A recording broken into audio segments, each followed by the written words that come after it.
Welcome back to the house build. It's been a while since I posted a video on this topic. It doesn't mean I haven't been working on the house. Since we moved in upstairs, I was a bit worn out, so I eased back a bit, did a bit of car stuff just because I needed a change.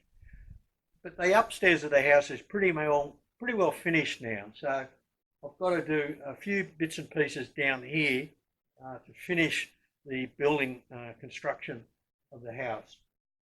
That would include the sewing room, which I've applied to have designated as a fourth bedroom to increase the value of the house when we come to sell. The downstairs toilet and the downstairs shower, which I've just tiled.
The other room I want to work on now is the downstairs home theatre and trophy room.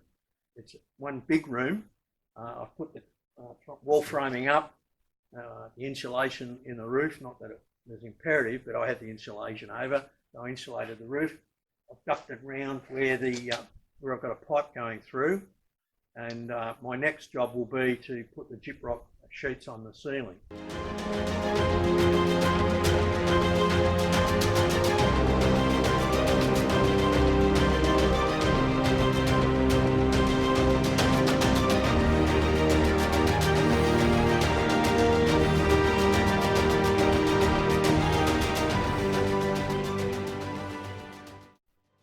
Had a bit of luck and I found two old painter's planks not far from where I live.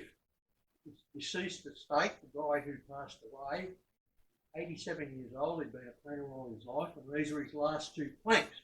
They were advertised as hardwood, but when I picked them up, straight away I knew they weren't, they were softwood.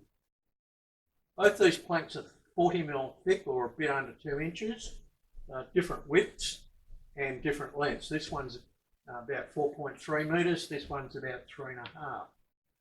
I've only got the two planks and I need a minimum of 3, if not 4 pieces of wood. And because this is just cladding around a beam and not structural, I took them to my local timber mill.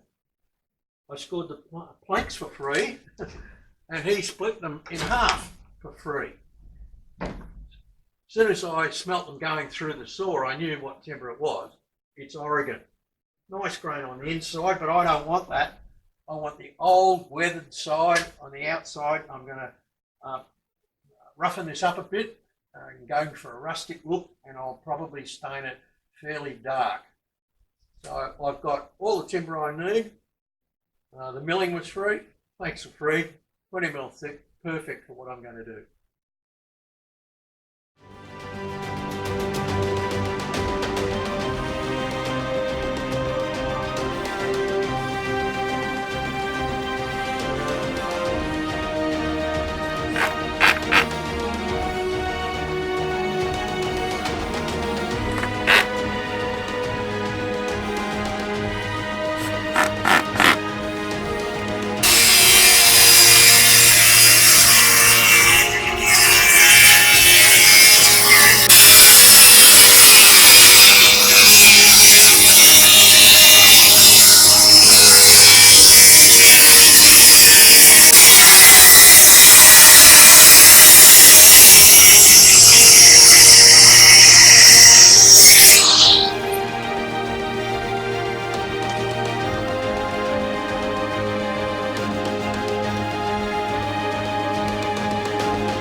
It is inevitable when working with ancient warped timber that you're going to get gaps in it where you try to join it. Let me show you how I make my own filler to solve that problem. Start with a neutral car body filler and mix in the tinters that you want to make the colour you're after. I want a dark brown, so I'll start with a generous amount of brown tint.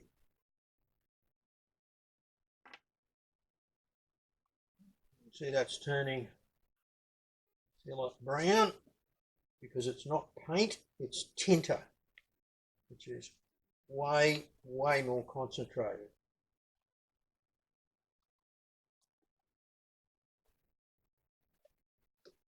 I've got a dark brown, but I want a dark brown that is almost black. So now I'm going to carefully add small amounts of black. Very easy to overdo it with black and for the whole job to just go black.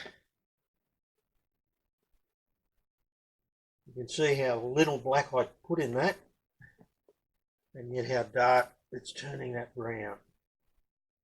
A little bit darker than that, so I'll put in a whisker more black. And there we have the exact colour I want, really dark brown, almost black. That will match the cladding on the beam perfectly. I use these tinters in my fiberglass work, and I get them from my commercial fiberglass materials supplier. It's what they squeeze out of those carousels when you get paint coloured to order at a large hardware shop. But they may not sell it to you because they have no barcode number to put onto it for the sales register point. But a large paint shop will supply you. Just take along some small jars because they're probably not used to supplying tinter in those small quantities. The two advantages of tinting your own filler for a particular job is that you can first of all make it exactly the colour that you want, and secondly, when you sand it, the colour remains, so there's no painting or touch up afterwards. Always wear gloves and old clothes because this stuff transfers like you wouldn't believe. And dip your finger or a rag in a little acetone to smooth your filler out. That'll save you a lot of sanding.